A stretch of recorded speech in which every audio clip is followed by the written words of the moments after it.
सातारा जिल्ह्यातील कराड येथे असणारा कोयना आणि कृष्णेचा प्रीतिसंगम आणि महाराष्ट्राचे पहिले मुख्यमंत्री स्वर्गीय यशवंतराव चव्हाण यांचं समाधीस्थळ या व्हिडिओच्या माध्यमातून आपण पाहणार आहोत.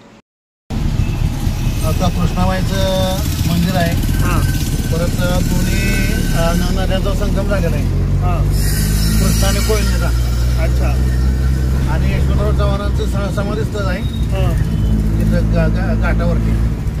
यशवंतराव चव्हाणांना मानणारा वर्ग आहे का इथे? भरपूर. अच्छा. त्यांनी खूप काम केलंय. हा, मुख्यमंत्री असताना. त्यांचं इथे काय काय आहे? इथं त्यांचं टाऊन हॉल एक आहे. टाऊन हॉल म्हणजे तिथं मोठे मोठे कार्यक्रम वगैरे होतात ते आहे. परत विनोदाई चव्हाण एक स्मारक आहे. परत मोठं स्टेडियम एक आहे इथं.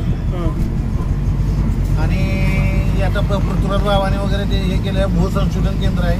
अच्छा. माझं नाव पवन सुनील भोसले. अच्छा. तुम्ही काय करता? घोड्याचा व्यवसाय सर माझा. अच्छा. किती वर्ष करताय? झाले की कमी वर्ष झालं. आता मी घोड्याच्या बिझनेसमध्ये आहे.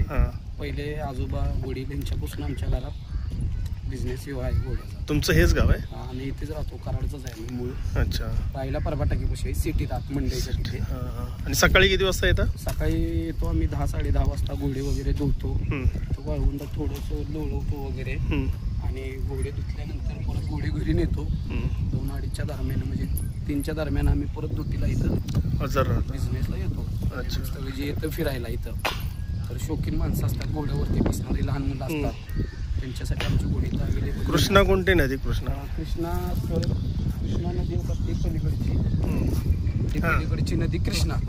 आणि हे कोयना. हे कोयना धरणाकडून आलेली नदी आहे. अच्छा. आणि महाबळेश्वर पाचगणीतून आलेली नदी कृष्णा.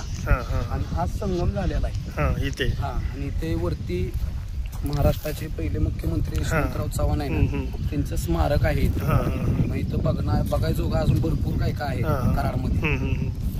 इथं प्रीतिसंगम झाल्यानंतर पुढे नदी जाते ना, तिचं काय नाव आहे मग? हिचं एकच नाव पडलंय कृष्णा. अच्छा. ही पुढे कृष्णा कर्नाटक पर्यंत गेलेले आहे, आलमिट्टीच्या धरणापर्यंत. अच्छा. स्थानिक मंदिर म्हणजे आई कृष्णाबाईचं मंदिर बघा इथे आहे. आणि जागृत आहे इथं. इथं जागृत मंदिर आहे हे कृष्णाबाईचं. वर्षातून आमच्या कराडकरांच्या वर्षातून 2 जत्रा असतात. एक लास्ट श्रावणातली आणि एक मे मधली. अशा 2 जत्रा असतात इथे. इथे म्हणजे हर वर्षातून 2 जत्रा कृष्णाबाईच्या. आणि ते वीर मारुतीचं मंदिर आहे सगळ्यात जुनं नदीच्या मध्ये. ते पाण्याच्या मध्ये आहे ना, ते वीर मारुतीचं मंदिर आहे. ते भगव्या कलरचा आहे का झेंडा ते. आणि त्याच्या समोर आहे ना तो सदाशिव डोंगर आहे. समोरचा डोंगर सदाशिव डोंगर आहे समोर आहे. अच्छा. पण आमच्या कराडकरांसाठी तर लई मोठी गोष्ट आहे की आमच्या कराडमध्ये काहीतरी बघायजोगा आहे. प्रीतिसंगम आहे, समाधी आहे, असे भरपूर पॉइंट आहेत कराडमध्ये. घोड्याचं नाव आहे सम्राट. अच्छा. कुठून आणलात त्याला? अकलूज मधून आणला. अच्छा. आणि ट्रिपचे पैसे किती घेता? सर इथं ट्रिपला एका मोठ्या शीटला 100 रुपये घेतो. लहान बाळाला 50 रुपये. अच्छा. आणि समजा डबल शीट बसली आणि त्यांना समजा तासभर अर्धा तास घोडा हवा असेल तर ते 1000-1500 रुपये घेतो आम्ही त्याचे. अच्छा. आणि ते आता पाणी कमी झालं ना एकदम तर मंदिरापर्यंत घोडा पाठवायचा असेल वैयक्तिक समजा एखादं गिऱ्हाईक असेल शौकीन बसणारा, काय नाही मला बाबा तासभर हवाय घोडा किंवा अर्धा तास हवाय तर त्या मंदिरापर्यंत गेला तर 2-2.5 हजार रुपये घेतो मी. आल्यानंतर गिऱ्हाईकाला इथं उचलून 2 फोटो वगैरे देतो. म्हणजे आता आपण महाबळेश्वर पाचगणीला कसं जातो तो ट्रॅक कसा त्यांनी केलाय, गाडीच्या मागणी घोडा आला की 2 पाय उचलतो, तसं आम्ही इथं आहे आम्ही चालू केले इथे.